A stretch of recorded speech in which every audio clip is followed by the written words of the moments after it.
It's part of my life that I'm not too proud of. I'm afraid of dying now. That quote from Kurt Cobain is from September of 1993. I found this quote in the book Cobain on Cobain. Now, when Kurt says it's part of my life I'm not proud of, he's referring to heroin. Unfortunately, heroin played a big part in the final years of Kurt's life, and any honest retelling of Kurt's story can't overlook this fact. In this video, I'm going to explore Kurt's history of addiction, specifically with heroin. I'm going to share with you a quote from Kurt where he discusses how the addiction impacted his music. I'm going to share with you quotes from several of Kurt's close friends where they discuss how his heroin addiction really impacted his relationships with people, how Kurt felt he was being abused by the executives around Nirvana, and that he would use heroin in a sense as a coping mechanism. That was a bad idea, of course, but I'm going to explore some of the emotional reasons behind why Kurt chose to do this horrible drug. And then at the end of the video, I'm going to show you a few clips from people that I've interviewed who were friends of Kurt Cobain's, where they discuss how Kurt's addiction and death impacted them. Now, the first quote I'm going to share with you pertains to Chris Novoselic. Interpersonal relationships in bands can be complicated. This was certainly the case with Chris Novoselic and Kurt Cobain. According to Kurt's official biographer, Michael Azerrad, Kurt Cobain's heroin use became a sore spot between him and Chris. Chris Novoselic did not approve of what Kurt was doing. According to Michael Azerrad, Kurt began to distance himself from Chris because of this. The following is from Michael Azerrad's article for The New Yorker from September of 2021.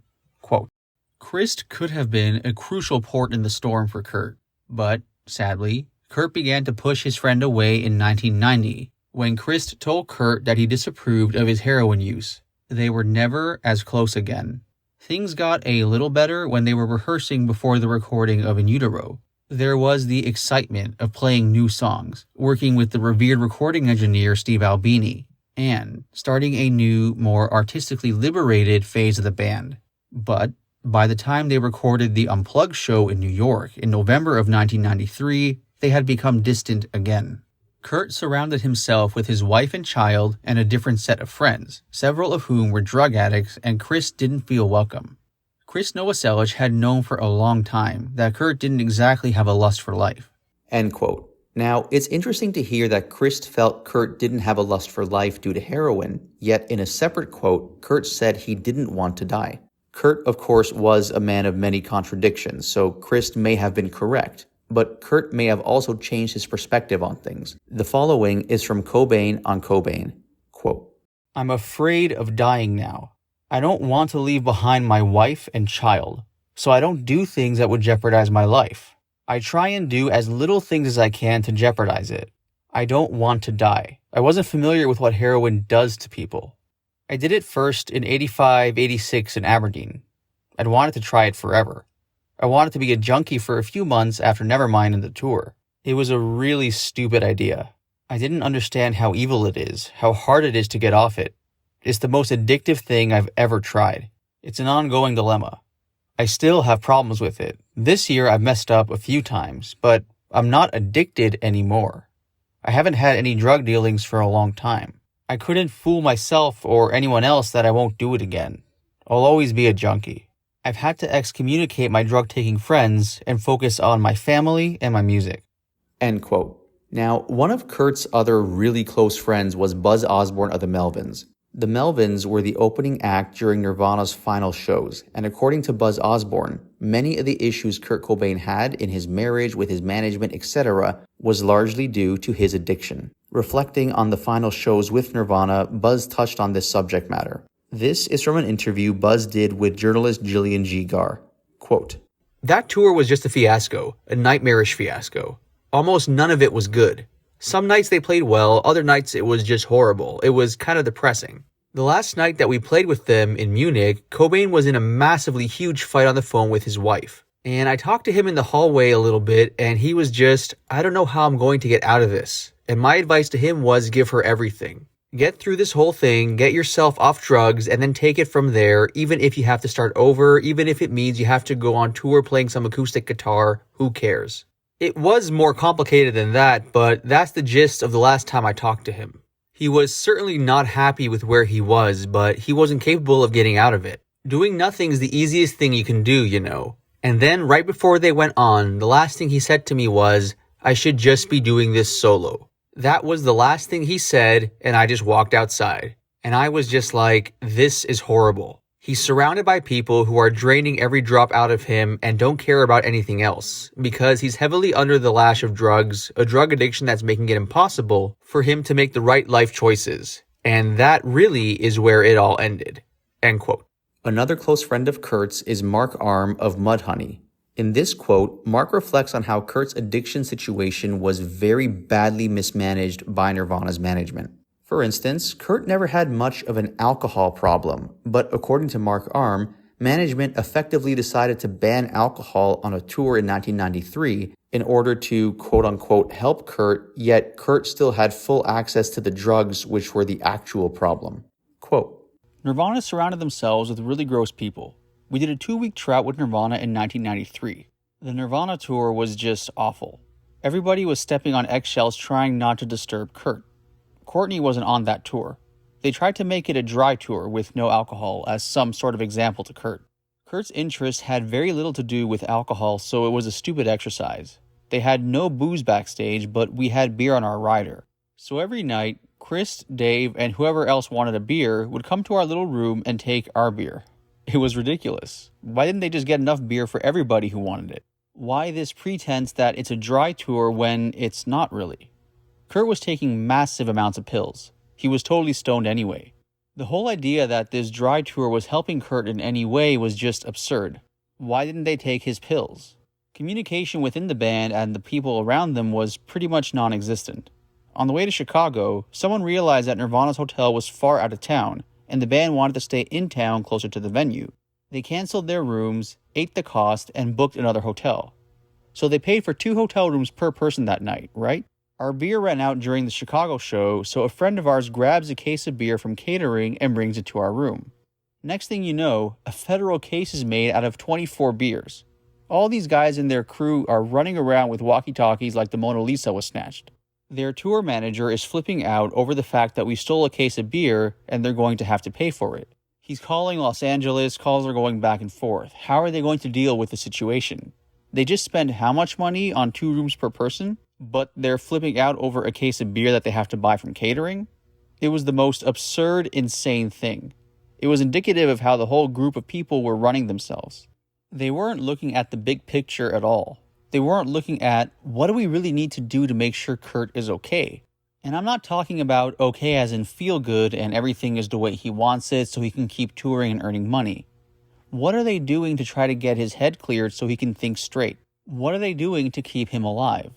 They danced around the real issue and got focused on these tiny, stupid, ego-tripping things. It was just horrible. And Chris and Dave seemed bummed the whole time, but they weren't really talking. No one really talked to each other. We rode with Nirvana on their bus one night, while our sound guy and our tour manager rode in the van by themselves. I think it was on the way to Davenport, Iowa. During the trip, Kurt is explaining all these pills he's on to me, and he's going, I would really like to stop doing all this stuff. How did you do it? I'd only stopped in July, so it was a couple of months. But I hadn't hung out with Kurt and Courtney since New Year's Eve of 92, going into 93. I had to stop seeing them because I was trying to save myself. I told them that you have to want to quit bad enough and that you've got to stay away from your junkie friends. Because they're not really your friends. They're just people who share an interest in heroin with you. End quote. Kurt had lots of frustration with the executives around Nirvana, as was stated by his official biographer, Michael Azerrad. According to Michael, Kurt resented the executives so much so that on one particular occasion, Kurt got high on heroin in the middle of an important meeting in order to spite the executives. Yet, according to Michael Azerrad, the executives pretended everything was normal. They apparently had no concern whatsoever about Kurt's health. They couldn't care less about his well-being. This is from the article Michael Azerrad wrote for The New Yorker in 2021. This incident he's describing took place in 1993, the year Azerrad completed his Nirvana biography. Quote, After I finished working on the book, Kurt and I became friends. I don't claim to have been his exclusive confidant or anything like that, but every once in a while, the phone would ring in the wee hours of the morning. It was ridiculous that he'd call at such an hour. He didn't seem to have considered the time difference between Seattle and New York. Or maybe he thought that everyone else was as nocturnal as he was. But I always picked up. I worried that he might be in a crisis, and I didn't ever want to regret that I'd ignore such a crucial call. Usually, Kurt would want to rail, sometimes volcanically, about management or the label or the band.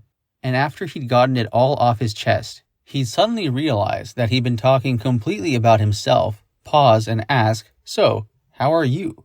In July of 1993, Nirvana came to New York to play a show at the Rosalind Ballroom, a former dance hall in Midtown Manhattan. While he was in town, Kurt had a business dinner with a bunch of the grown-ups, as he disdainfully referred to the various executives involved in the band's affairs. The dinner took place at a fancy restaurant on the East Side. He asked me to come along, I suppose so he wouldn't be completely alone with business types. Or maybe he wanted me to see for myself what he was always complaining about.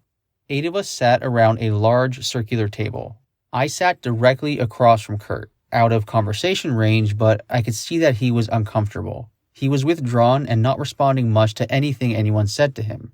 Everyone tried to pretend like nothing was wrong. They all ordered food, appetizers, entrees, and wine. But Kurt only ordered a slice of cake. Someone asked him, "That's all you're going to have, Kurt?" Kurt just kind of mumbled. Kurt excused himself to go to the bathroom. He was gone a long time.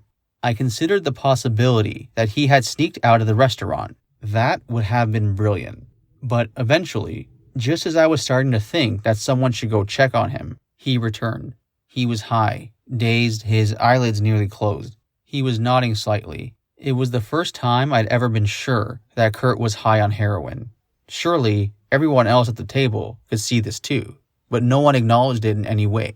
And the conversation continued around Kurt as if he were a senile grandparent. It was obvious to me that Kurt got high at the dinner deliberately as a self-destructive protest. The ostensible purpose of the dinner, aside from dining at a fancy restaurant and putting the bill on the expense account, was to discuss some pressing business decision with Kurt. But Kurt was in no condition to make any decisions. When the check was paid, everyone scattered. So I found myself standing on the sidewalk with Kurt, who was stoned out of his mind on heroin in a city he didn't know well. I walked him back to his hotel, holding onto his arm as if he were an elderly person in case he stumbled. I made sure that he didn't walk into other people or traffic. End quote. Now, in fairness, not every executive/management type was indifferent to Kurt's suffering. Susan Silver, former manager of both Alice in Chains and Soundgarden, once recalled to journalist Greg Prado how during a tour stop in 1992, she saw Kurt and Courtney backstage. What Susan Silver saw really bothered her.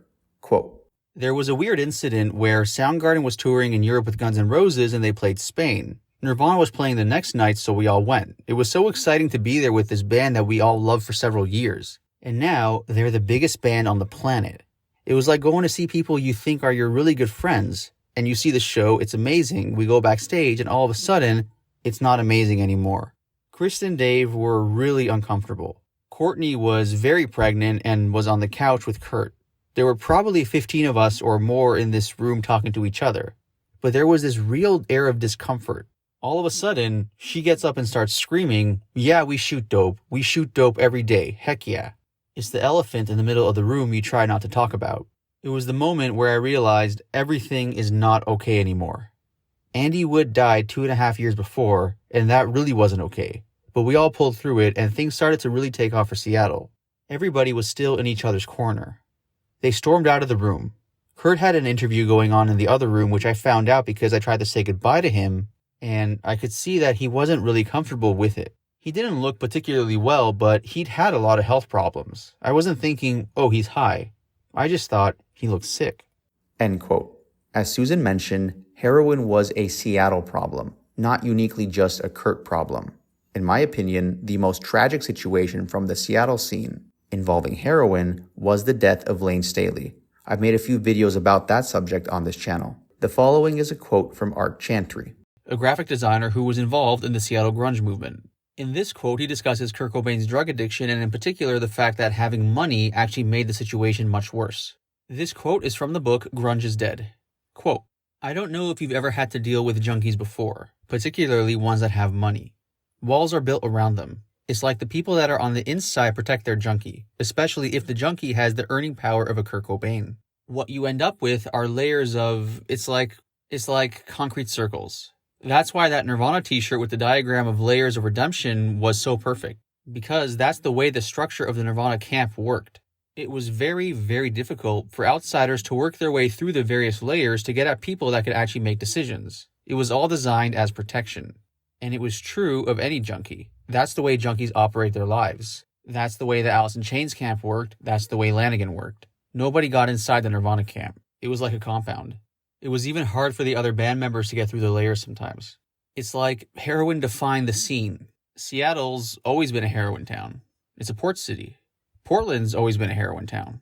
But, like all culture explosions since World War II, when the German high command started to use methamphetamines, every major cultural scene in Western civilization, and we're talking bikers, beatniks, hippies, glam rock, punk, funk, Warhol Factor, the surfers, hot riders, trucks, were all speed freaks. It had a huge impact on our culture. And in Seattle in the early days, it was no different. Crystal meth was the drug of choice. For the longest time, cheap crystal meth was where it was at in this town. There were a few people who took heroin, but usually it's because they got exposed to it in other cities. It wasn't until the money rolled in, and this is true of every cultural explosion you see in these towns, it's followed by heroin. And there's a heroin epidemic. Heroin follows the money. This is the way things always work. Seattle fell right into it. Like any punk scene, it's amazing how many people die. You get all this money, and a lot of these guys, especially if they come from lower socioeconomic backgrounds, they can't handle it. And it kills them. Usually through self-indulgence, not being able to spend their money right. Rich junkies are as good as dead. Rich junkies don't live. End quote. As Art Chantry stated, there were different cliques of people within Nirvana handling different things, such as getting Kurt drugs. Craig Montgomery, one of Nirvana's recording engineers, touched on this subject in an interview with Gillian G. Garr. Quote, "There was Kurt and Courtney and the people in charge of getting them everywhere, and then everybody else. There was a real dichotomy. Their drug problems were bad, and they were worried about how they were going to get drugs. They're pretty much sick because they can't get their drugs, and then you go to Japan where it's even harder. He was just a shell in Japan. Courtney was having health problems. Kurt was having health and drug problems too. I wasn't directly privy to it. I tried to keep my head down and do sound, and hopefully not have anybody get pissed at me. It would be stressful because there were times that we didn't know if we were going to make the show or not. Kurt's in the hotel room throwing up, or he's worried about his voice. His voice was always a problem. He was not a healthy guy. Every show we got through was a relief." End quote. As Art Chantry stated earlier, drug addicts with money who can get drugs whenever they please are in big trouble. Fame was always a double-edged sword for Kurt. With the fame came money, and with the money came more drugs. Kurt's fame scared his Aunt Mary. It's well documented that Aunt Mary was the family member Kurt Cobain was closest with. In this quote I'm going to share with you, she says that seeing Kurt on MTV for the first time scared her, because, in her own words, Kurt was not the most stable person. I believe this quote from Aunt Mary is from an interview she did with journalist Gillian G. Garr. Quote, "When I first saw him on MTV, I cried. Because it was like, this is too much. It was just like, wow. To know somebody that makes it big like that is a really very strange feeling. Because you feel like what I felt for him was fear for him. I don't know what it was. It was all these mixed emotions. I felt happy for him. I felt afraid for him. Just a lot of different things. Because I knew that he wasn't the most stable person in the world. But it wasn't like I consciously thought of that. I was just really excited for him and very happy for him in the beginning. But it was quite a lot for him. I really think music was for Kurt as it was for me at one time, an escape. It was an understanding friend, predictable and comforting. When he became famous, music was no longer an escape for him. It was a nightmare of scheduled creativity and harried performances. It was almost as if he became a caricature of himself and the whole grunge movement. Kurt's success only reinforced my suspicion of how the music business operates. By that, I mean the artist becomes a commodity, a can of beans, if you will, merely a saleable product. Can anything drain the human spirit more? End quote. As Aunt Mary mentioned, Kurt was not the most stable person. Kurt, in fact, was a very moody person, and unfortunately, of course, drugs accentuated that. The following is from Nevermind producer Butch Vig. Quote, He would be totally engaged. Then, all of a sudden, a light switch would go off and he'd go sit in the corner and completely disappear into himself. I didn't really know how to deal with that. That was a quote from an interview Butch Vig did with Rolling Stone back in 2011. He was describing what it was like working with Kurt Cobain for the first time and how he was caught off guard by Kurt's mood swings. The first time Butch Vig worked with Nirvana was from April 2nd to 6, 1990. During that period, Nirvana recorded 8 songs with Butch Vig at his studio in Madison, Wisconsin. At the time, the band featured Chad Channing on drums. According to Butch Vig, there was tension between Kurt and Chad during the recording sessions. Given the fact that a few months later, Chad and Nirvana parted ways, this isn't surprising to hear. As mentioned, this was the first time Butch Vig ever worked with Nirvana. And, in his own words, one of the things he had to learn to deal with was Kurt Cobain's moodiness and how Kurt would just stop recording if he didn't feel like it. Reflecting on this, Butch Vig told the following to Uncut magazine in July of 2021. Quote, "Chris was really friendly. Chad seemed nice too. Kurt was very likable, quiet but polite. I fed them up at this blue-collar bar called the Friendly Tavern, a real working man's watering hole and dirt cheap. You could get a pitcher of beer for $2 and a bowl of soup and grilled cheese for $1.25. Now, in the studio, I was taking my time to set up, and I could tell Kurt was getting impatient. We tracked the first song and did a couple of takes when Kurt put his guitar down and went and sat in the corner. I tried to talk to him, but Chris explained he got into these moods. You had to let him go through it, and eventually, he'd snap out of it.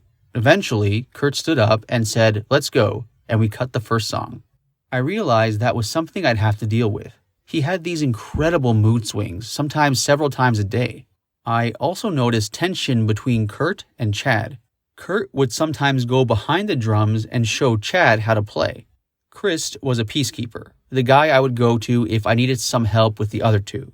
By the time we finished, we agreed to schedule more time. I did rough mixes, sent the band a cassette, and didn't hear anything for months." End quote. Now, as mentioned earlier, Michael Azerrad, Kurt Cobain's close friend and biographer, spoke about how Kurt felt suffocated by the executives and that sometimes he'd deal with that by turning to drugs. He wrote about this in the aforementioned article he penned for The New Yorker in 2021.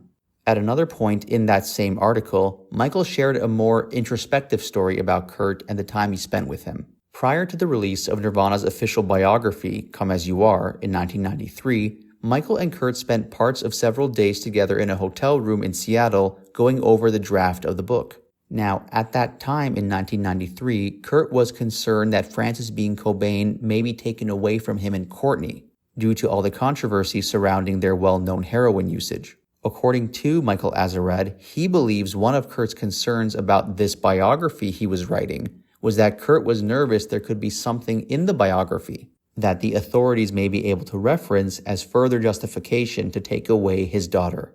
Quote, Kurt told me it was illuminating to read about his entire life in chronological order. Very few people have that luxury. Sometimes he'd take a break, and we'd stand together by the window overlooking 4th Avenue. We'd talk, eat cookies, or look down to the street, where little gangs of homeless kids swarmed around taxis stopped at red lights, trying to wrangle a few bucks out of the cabbies. During those breaks, we didn't speak about the book. Instead, we talked about people we knew in common, music we were listening to, or politics. Sometimes we'd just stare out the window at the city without saying anything at all. Kurt, being a student of rock history, knew that the story of a rock band is essentially a legend, in the sense that there's some wiggle room in the truth as long as it serves the overall myth. So Kurt was an unreliable narrator of his own story. That's nothing new. It would be hard to name any rock star who wasn't the same. It's up to the journalist to determine what's true and what isn't.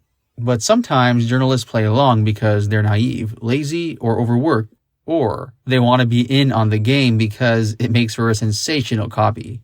Whatever the reason, it works to the artist's advantage.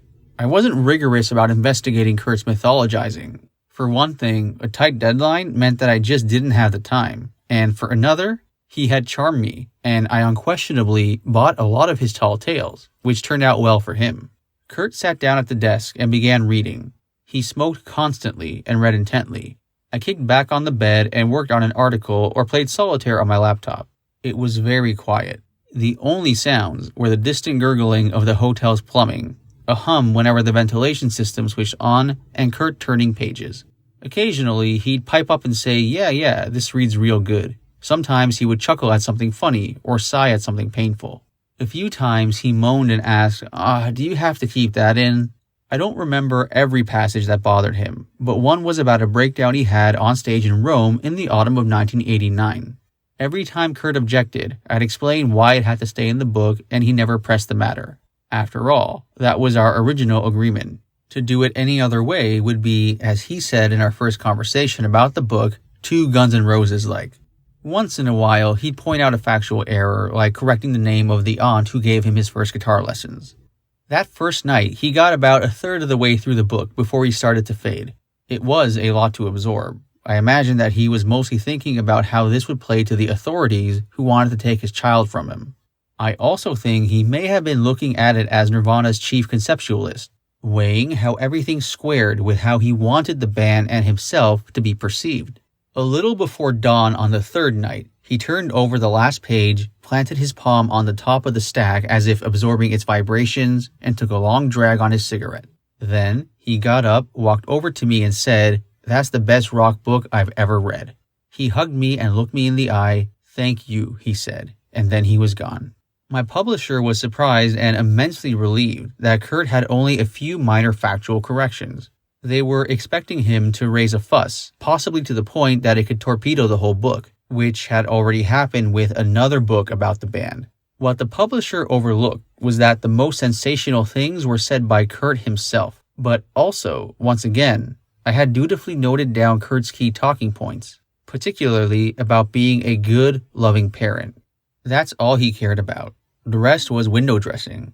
There's a popular misconception that Kurt was just a guileless junkie, but that's a fallacy. He totally knew what he was doing. End quote. As Michael Azerrad mentioned in that article, Kurt had an emotional episode in 1989 while on tour in Europe. At that time, Nirvana was on Sub Pop, their original record label. During my interview with Bruce Pavitt, one of Sub Pop's co-founders, he addressed the emotional breakdown Kurt had in Italy. Here's that clip. I had published this book called Experiencing Nirvana, and it's essentially us traveling with Nirvana for a week in Europe. Let me just share some of that story a little bit, because that's a time when I really had an opportunity to hang out with Kurt. So this is late November in '89. They had spent 6 weeks in a van with the Tad Band. So you have 2 bands in a van traveling, crisscrossing Europe, getting super fried, right? So we get this message that Kurt is not doing well. Like, he is emotionally distraught. He's really fried. We know that there's this big showcase in London in a week, and we've got to get him to the show. So John and I scraped up some nickels and flew to Rome and met the band there. I remember walking into the club, and Kurt was pretty receptive. We had some dinner. Things seemed to be going okay, but that night, Kurt had a breakdown on stage, climbed a PA, threatened to jump, came backstage, told the band that the band was over. They was breaking up the band. He literally, I'm just going to say, had a nervous breakdown on stage. So John went for a walk outside with him, and Kurt said, "When I look out in the audience, I'm seeing the kids who used to beat me up in high school. That's what I'm seeing." So that's kind of where he was coming from. Again, I told you he was a quiet, sensitive kid. He got harassed in high school a lot. So what we did is we told, the rest of the musicians just to head on up to Geneva, Switzerland, and that we would catch up via train. So what we did is we spent a day in Rome, seeing the sights, going to the Vatican, going to the Colosseum, eating good food, drinking good coffee, and taking a train up to see the rest of the band. So I got to spend a day in Rome with Kurt, along with my business partner, Jonathan. And the more I got to know Kurt, again, he was shy and not that talkative, but because I had a whole day to spend with him, I got to know what a deep thinker he was, and just a very interesting character. And just because he was quiet off stage didn't mean that he didn't have a lot of thoughts going on. So he was very appreciative of taking that time out to really experience the city. it was at that moment that I realized that this guy is very intelligent, creative person. And were you surprised at all by that? Yeah, I was actually. He was exceptionally intelligent, and I'd seen him at shows, and we met at the office and so forth, but he didn't really say a whole lot. Chris did most of the talking when you were dealing with the band. So once I really got exposed to the depth of his personality, I had a deeper level of respect for him. And I was also seeing, after that, they played some shows. We followed them. They played London. They had some new tracks. Their show was dialed, and you could just see that the band at that point, by late '89, they were really coming into their own, and Kurt's songwriting was really getting more dialed. End of clip. Now, to be clear, this situation took place before Kurt was heavily addicted to heroin in the 90s. Yes, in Kurt's own words, he had dabbled in heroin in the 80s, but at that point, it wasn't a full-blown addiction just yet, and thus his breakdown in Italy may have had no connection to drugs whatsoever. Now, one of the reasons Kurt eventually did get hooked on heroin was, in his own words, his problematic stomach. Kurt had extremely intense stomach pains, and in his words, he would use heroin often to fight off that pain. Now, obviously, that was not a good idea, but that was one of his rationales behind taking the drug. According to Buzz Osborne, however, that was just an excuse Kurt made up to use the heroin. I'm going to share with you that quote from Buzz in a bit. But first, I'm going to share with you various quotes from Kurt where he discusses his stomach problems and the relationship with heroin. These quotes are from Cobain on Cobain. Quote, "It's 1993, and I know this sounds like a cop-out or a lame excuse, but I've been suffering from chronic stomach pain every day of my life for 6 years now. I've been to about 8 different gastrointestinal doctors, and it's always been diagnosed as irritable bowel syndrome. I've had 10 or 11 endoscopes, where they stick the fiber optic tube with the camera down your throat, and they always find a red, inflamed piece of tissue in my stomach. Imagine the worst stomach flu you've ever had every single day. And it was worse when I ate, because once the meal would touch that red area, I would hyperventilate, my arms would turn numb, and I would vomit. When we got home from our last tour, I decided to do heroin every day because obviously a heavy narcotic is going to stop the pain. The whole time I was doing drugs, I didn't have stomach problems. It's not my fault that anyone knows I did heroin. I've never talked about it. When I'm high, it's really obvious. That's why I've never gone out in public on it. I tried as hard as I could to keep it from everyone. I just hope to God nobody is influenced to do drugs because of me. I definitely have a responsibility to talk negatively about heroin. It's a really, really evil drug. I think opiates are directly linked to Satan. I was a successful junkie for about a year. The only reason I was able to stay healthy and didn't have to rob houses was because I had a lot of money. I was up to $500 a day, and it didn't do anything but keep me alive. When I finally quit, I had 30 days of excruciating pain.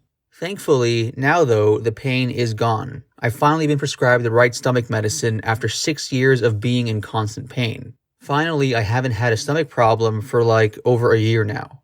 They never figured out what it was though. I mean, most gastrointestinal doctors don't know anything about the stomach diseases. They just have a PhD, They get paid a lot of money for pretending and prescribing you different drugs. It's a total scam as far as I'm concerned.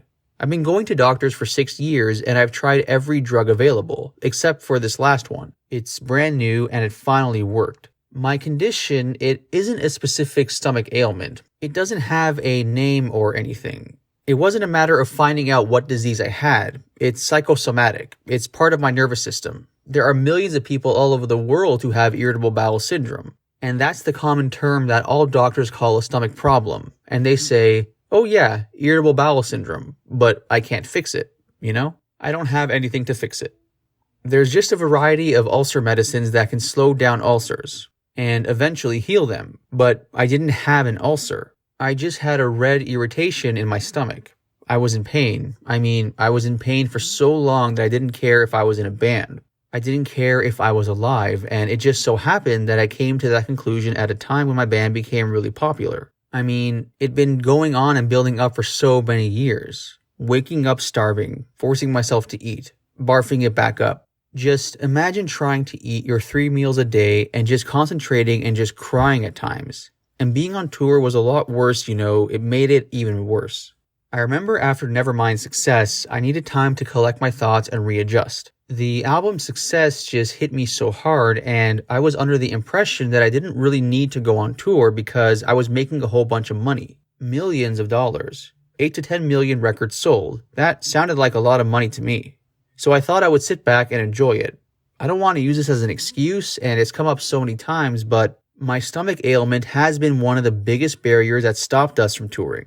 I was dealing with it for a long time, but after a person experiences chronic pain for years, you're literally insane. I couldn't cope with anything. I was as schizophrenic as a wet cat that's been beaten. I would drain myself emotionally. I wouldn't be able to go outside or go to a party or anything because I was almost schizophrenic sometimes. I was like a mad scientist. My body is damaged from music in 2 ways. I have a red irritation in my stomach. It's psychosomatic, caused by all the anger and the screaming. I have scoliosis, where the curvature of your spine is bent and the weight of my guitar made it worse. I'm always in pain, and that adds to the anger in our music. I had minor scoliosis in junior high, and since I've been playing guitar ever since, the weight to the guitar has made my back grow in this curvature. So when I stand, everything is sideways. It's weird. Scoliosis, stomach pain, that really adds to the pain in our music. It really does. I'm kind of grateful for it. End quote. Now, interestingly, one of the people closest to Kurt, one of the people who knew him well, Buzz Osborne, has gone on record stating that Kurt allegedly didn't have an actual stomach problem. The following is from Buzz Osborne. Quote, Kurt also told me there was absolutely nothing wrong with his stomach. He made it up for sympathy, and so he could use it as an excuse to stay loaded. Of course he was vomiting. That's what people on heroin do. They vomit. It's called vomiting with a smile on your face. There's also the horrendously overblown tale of him living under a bridge in Aberdeen. Another BS story. As far as I know, Kurt never set foot under any bridge in that town, let alone lived under one. End quote. The story of Kurt living underneath the Yonge Street Bridge in Aberdeen is a reference to a period during Kurt's teenage years when he was homeless and allegedly slept underneath the bridge near his childhood home in Aberdeen. During my interview with Dale Crover of the Melvins, one of Kurt's good friends from Aberdeen and an early Nirvana drummer, I asked Dale about Kurt's homelessness. I'm going to show you that clip here. Then I'm going to show you a few clips from other interviews I've done with Kurt's friends where they talk about what it's been like dealing with Kurt's death and how Nirvana's fame changed everything for people associated with the band. In particular, I'm going to share with you one of my most interesting clips from the interview I did with guitar tech Ernie Bailey, where he discusses how the band thought Kurt had died many months before he was actually dead due to an overdose. But first, here's the Dale Crover clip. I read that when Kurt used to be homeless, sometimes he would sleep on your front porch. Do you know if that's true or is that exaggerated? He slept on my back porch once or twice, which I don't know why he didn't just knock on the door because I was home. He was probably too drunk or something like that. So, but I would have easily opened the door and let him in. So I think it's one of those things where it's a bigger myth. There was an enclosed front porch, but there was also a back porch that was half enclosed, and I think he might have passed out there one night, maybe. But like I said, he could have easily just knocked on the door. But I mean, even with stuff like him living under some bridge or spending nights under there, it's probably not really that true. Yeah, for everyone I've spoken to that was familiar with Kurt have said that he never slept under there. That he spent time there, but he never slept there. Or maybe he passed out there. That could very well be true, But yeah, it's probably more of a story, Does the association with Nirvana is it difficult to live with because it's everywhere all the time? Yeah, I mean it is strange. Like I said, my daughter discovered the band without me really, playing them or anything like that. So it's weird. That's for sure. Is there any one show that has some sort of special meaning for you that you experienced?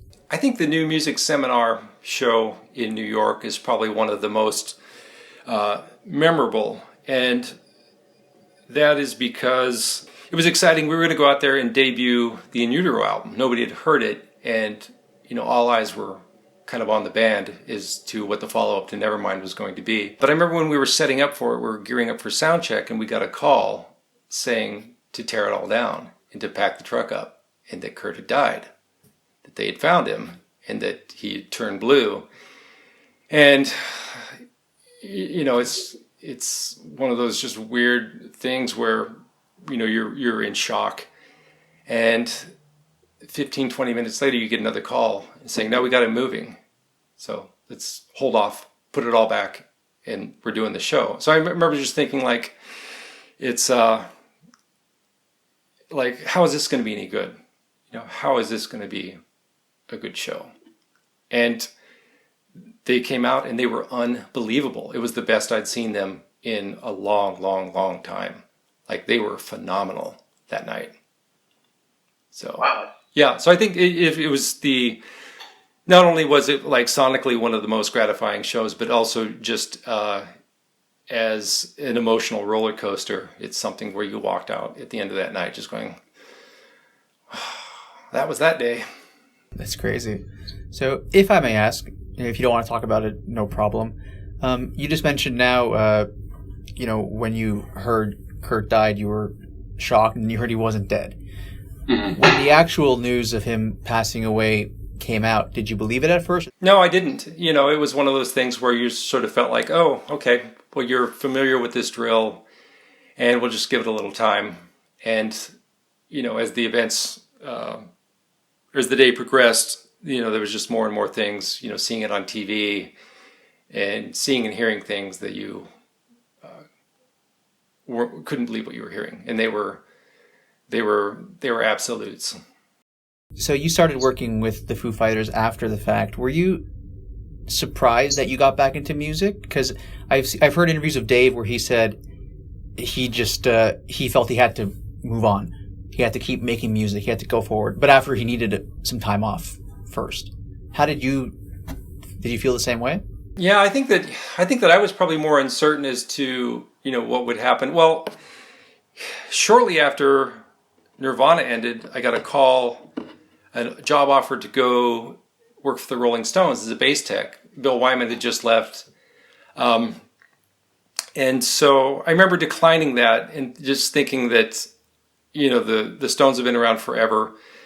They've got a road crew that have been around forever. And, you know, with Nirvana, you had this good fortune that these were your friends, you know, and that, you know, there's not a lot of pressure on you, you know, in that way. So this would be going to work for a really big band with kind of a hardened road crew where you'd be the new person, and you've just gone through something that you're just not emotionally prepared to do much of anything, you know, make breakfast.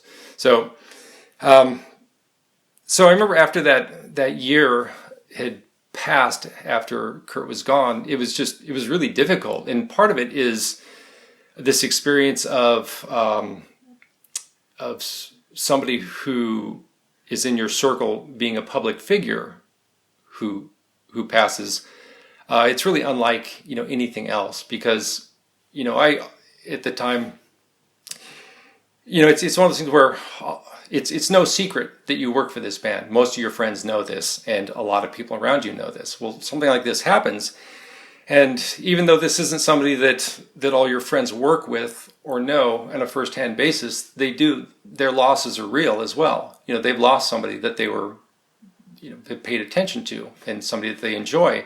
And the first thing they feel like they need to do is to reach out to you and to connect. And so a normal process is, if you were to lose somebody in your circle, probably nobody knows it unless you announce it or share it with somebody. So often we'll go to work and we'll get lost in our work as a way to process this. And you might have a friend at this work that you enjoy talking to and getting their perspective with. And so I think, you know, in a typical scenario, you would share these things, and you would sort of dole out your grief according to, you know, your readiness, if you're prepared to. But this was something where you're just being inundated with, you know, usually the lead-in was like, hey, I've been thinking about you. How you doing? You know, it's like, oh, pretty good. Well, I can't stop thinking about it. You're like, oh, okay. You know, here we go again. And it was just a constant. It was over and over and over. And so it was just something that you really couldn't escape And so I remember after a year when Dave called up, I knew that he had the Foo Fighter, project rolling, and he said, "Hey, we're going to get in a van and go on tour in a couple of days. You want to just jump in and just go?" And it was just nearly an impulsive decision, but it was like, yeah, let's go. I just want to get out of here. And it was the best thing you could have ever done. It was just to get out of your life for a minute, to get out of Seattle and to get out of your routine and just get in the van and just go. And we were productive again and doing something new. And it was fantastic. And I think the only thing that was sort of bizarre was that where we couldn't fully escape was that every night we were looking at people in the front row, and a good number of them were wearing a shirt with Kurt's face staring at you all night. And so you couldn't completely, get lost in this thing, which is fine. That's crazy. Thank you so much for sharing that. I really, really appreciate it. It's been 26 years. Are the feelings still as raw as they were back then, or how do you deal with it now? No, in fact, but the funny thing is that they took a really long time, and it was probably about 5 years ago that I realized you were finally at a point where it didn't really affect you in the same way that it did for a long time. And that was when this idea of this abnormality about, how we, typically, I think, throughout life when somebody passed on, there was this natural process where, just this loss of their presence, and eventually, with the way that memory works and keeping things around, you would begin to lose these details of people, and they would eventually fade, into the past, and you would move forward. Well, this is one where, constantly you go into the grocery store and you'd see, a magazine on the rack, and you're just like, wow, and it was just weekly. And so it was something where I think that in some ways, Kurt changed from being just like a person that you knew to something that's, he's now like a legendary person. He's something that's, he's just nothing like what you understood it to be. And so, and it really sort of like crosses the line to where what you remember is so far gone, and you can just not relate at all to what other people are thinking and feeling. I hear you. With someone like Kurt, I mean, I was speaking with Alice Wheeler a little while back, and she told me that, Kurt was a very good friend of hers, and when she would hear people like on the TV or radio talking about him like he was this sort of god figure, it kind of bothered her because, yes, he was super famous, but he was a person at the end of the day. In your opinion, what is the biggest misperception of Kurt that there is out there? I don't know the answer to that because I don't know that I have an understanding of how the mainstream views him. So, I guess I can kind of take a guess that, that he's sort of seen as this perfect product. But yeah, he was a guy who was really good at his job, and he wrote amazing songs. He knew how to sing, and he knew how to be an entertainer. So I guess I sort of view him as that. He's like one of those people who was really exceptional at what he did. What was that like for you, I guess? Like you knew Kristen, Kurt, you know Dave for a while before they all got famous. And then when you see them get famous, like, what was that like for you? Like, oh, I know these guys. Like, how was that experience? Oh, yeah. I mean, the whole thing, it was totally surreal, because we were just on tour with them as well. Before all of a sudden, like, MTV picked up their video, and then they were being played all the time. There was definitely a buzz about them, and certainly about that record. And I think everybody thought it was going to do really well, but everybody was surprised at how that blew up. It was totally surreal. But I mean, even those guys were surprised by it. Yeah, I could imagine. So about a year prior to the release of Nevermind, you played drums with Nirvana during their 1990 Sonic Youth tour, that tour being a big turning point in the band's history. At that point in time when things were really getting off the ground, were Kurt and Chris feeling any pressure mounting on them? Those guys were keeping their heads about it. They're already having some success. And even when I was with them, we were here in LA, and we were having meetings with A&R people and managers and stuff like that. Most of them at the time, they didn't really, they could tell, they just kind of seemed like phony Hollywood types, And I think, just even touring with Sonic Youth, I think that was an influence on them because they ended up signing with the same label and having the same manager and all that kind of stuff. So, but yeah, I mean, they knew that they were going to get signed somehow or something that was going to happen. And yeah, I mean, even Sonic Youth were doing really well. That tour that we did was for the Goo record, and they were kind of, I mean, for their band, like that was great. They were like selling punk rock gold, So I remember thinking and talking with those guys thinking like, you guys could probably do that and maybe even do a little bit better. Nobody thought like, nobody thought it'd be like that, When was the first time you realized, like, my goodness, they're about to explode? Like, was there a moment like that for you? Like right before that record came out, yeah. Or just even, it was a good record. Really catchy songs, and, I thought it would do well. All the guys I've spoken to from the Pacific Northwest, they actually said that they kind of liked that Seattle was a little bit excluded because it gave you guys the space to just be yourselves. That old vibe of like, Seattle for Seattle, is that ever going to come back, do you think, or is that kind of over? I think the internet destroyed regionalism, and regionalism exists in a new way, but no, that'll never be back. And also, Seattle isn't Seattle anymore. I'm in Tacoma. A lot of musicians from the 90s are in Tacoma. A lot of musicians from the 90s have left or live in Portland or live in Everett or something. So Seattle isn't really like a place where you can, sit down in your cheap apartment and write songs and hang out with your friends that have a cheap apartment and, go to a cheap studio. I mean, that's all over with, along with the music industry and live music and everything else. But no, I don't think Seattle's ever going to kind of return to that moment of community and innocence and all of that. But that's okay, That was then, I watched this thing explode from the beginning and saw Seattle, transform into this, weird version of itself with all these actors and media people, and it became kind of a less than pleasant place to live. And the thing that, just to be positive for a second, like the original bands that were influenced by Nirvana, and I don't want to name names, but we can point at the people, they were trying to get signed, or they got signed, or they ran about ideas and started ripping off Nirvana. And Nirvana were so important that they just kept influencing musician after musician after musician after musician. And now when I record people that are influenced by Nirvana, they're good people that like Nirvana.